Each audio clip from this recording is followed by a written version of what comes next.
In the Gospel of St. Luke, chapter 6, verse 12, Jesus went out to a mountainside to pray and spent the night praying to God. Hi sisters and brothers, si Kuya Paul Cinco Cachuela po ito, and I welcome you all again to our Faith Journey YouTube channel, Sige Kuya Paul. Minsan pa samahan po ninyo akong lasahan ang mabuting balita at mensahe ng ating Panginoon sa bawat isa sa atin para i-bless po niya tayo sa mga sandaling tayo po'y nakikinig at nanonood sa video presentation na ito. Jesus was a very busy person. He preached to thousands, he healed and cast out demons. He traveled from one place to another and on foot. He had frequent meetings and trainings with his apostles. He attended occasions like weddings, wakes, and burials, as well as personal dining invitations. He had a full weekly schedule. Doesn't that kind of life sound familiar to many of us? Para nakaka-relate po tayo, ano po? Napaka-busy ng ating Panginoon.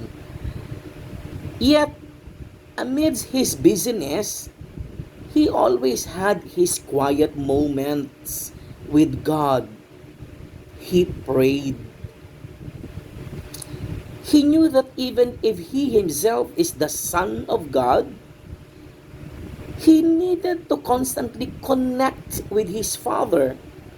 In fact, he prayed as he preached, healed, and in just about everything else he did.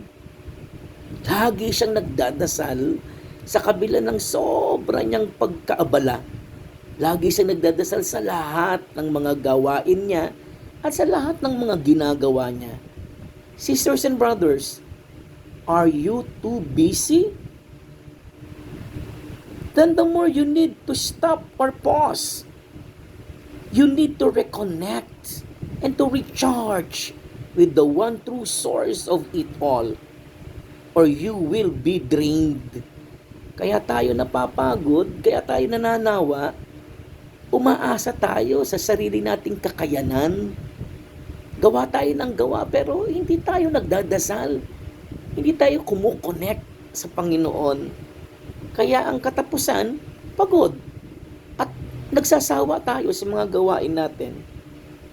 In fact, it won't be a bad idea in whatever you do, you pray.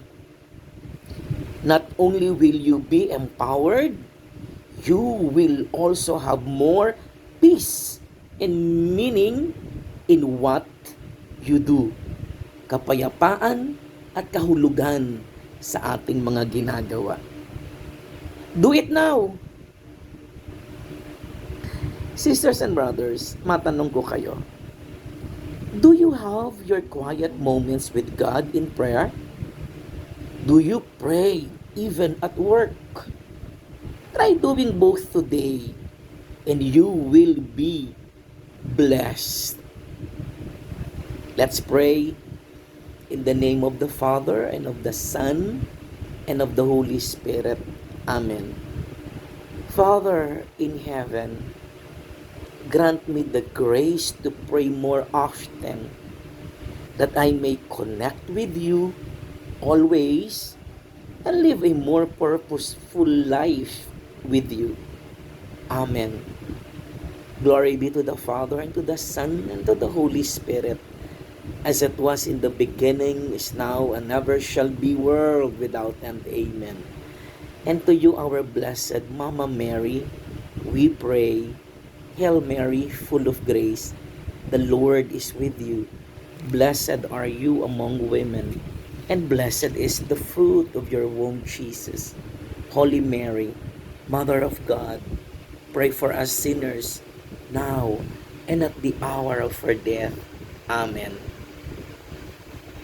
In the name of the Father, and of the Son, and of the Holy Spirit. Amen. Thank you, Father God. Thank you, Jesus. Thank you, Holy Spirit. Hallelujah. Thank you, Mama Mary. Amen. Sisters and brothers, alam ko na bless kayo. Ibahagi po natin ang blessings na iyan galing sa Lord, sa ating Panginoon. Maraming salamat po sa inyong pagsubaybay, patuloy na pag-follow sa aking Faith Journey YouTube channel, ang Sige Kuya Paul. Hanggang sa muli, God bless you. God truly loves you.